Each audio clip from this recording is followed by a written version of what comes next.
Hey everybody, I have a video I want to share with you. In the last video, I said there are four players, as it were, in Lament. There's God, there's us, there's relationship, and there's suffering. And I want to explore that a little bit. And I explored it a little bit in that piece I posted and that I just put under the title, as it were, If God. My point in posting that was to help us better grasp the claim that lament, as we understand it as a Jewish and Christian prayer practice, finds its meaning in relation to God, who claims and displays a particular character in history. And so, in some ways, in posting that, I was distinguishing how the God of Abraham, Isaac, and Jacob, the Father of our Lord Jesus Christ, is different from other world ways of thinking about religions and philosophies of thinking about God. But the main point was to kind of rescue God from the philosophers, because God doesn't just simply float in the air with this little label, God. It's not as if God is just this abstraction that we somehow think about but don't really so much relate to. The God with whom we deal is the God of the Bible, whose works are made manifest in the world through revelation. When we say that God is the creator, the redeemer, the sovereign, and so on, we know there are stories and claims and events that lie behind each one of those titles. And when we speak of God's character, we speak of God as having certain characteristics, and that he has revealed them in one way or another by revealing himself first to Israel. And Walter Brueggemann, in his book, Psalms and the Life of Faith, put it this way. He asked the question, from where did Israel acquire this daring way of speaking about God and God's relationship to the world? And here's what he says. The answer is they learned it from God's own mouth. Israel's faith, and therefore Israel's prayer, is grounded in God's self-revelation. Or, he goes on to say, as the church has always known, prayer answers creed.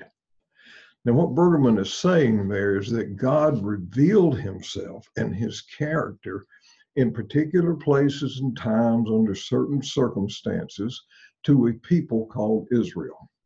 And further, in a passage just before that quote, he reveals that it is in a relationship of solidarity in which Israel and God are on the same page. They're joined together, as it were, as one, that they are solid with each other, as it were, that God has made God known in that context, and that God has revealed himself to Israel in the context of that covenant relationship. And Israel takes that revelation seriously, but just as Israel takes God seriously, so God takes Israel seriously in that same relationship. And it is from that Israel's prayer life emerges. Now, notice, in what I just said, there is God, there is Israel, and there is relationship, but there is also suffering. And so there is lament. And just as Israel's prayers emerged from God's self-revelation, so lament emerges from the same self-revelation, because lament is just a subset of prayer. Now, the other day I posted a little piece called If God. And in it, I compared the God of Israel to the ways God has been conceived in other systems. I said that a while ago.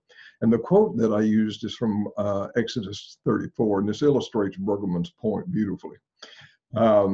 God had called Israel into covenant in Exodus 19 at Mount Sinai, and he says he'll be their God, they will be his people, and that he will make of them a great nation and a light to the nations if they will but obey him.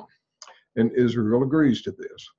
But then there's this incident involving a golden calf, which was Israel's hallmark rejection of God. And it happened even as the ink was drying on the covenant paper. The event enraged God and it enraged Moses. But God did something. God, in this incredible act of meekness, I believe is a terrific example of meekness, decides that rather than destroy Israel, which he'd be perfectly justified in doing, as if he needs justification, or cut ties with Israel, that God would begin anew with Israel. And in doing so, he furthered his self-revelation with these beautiful and important words.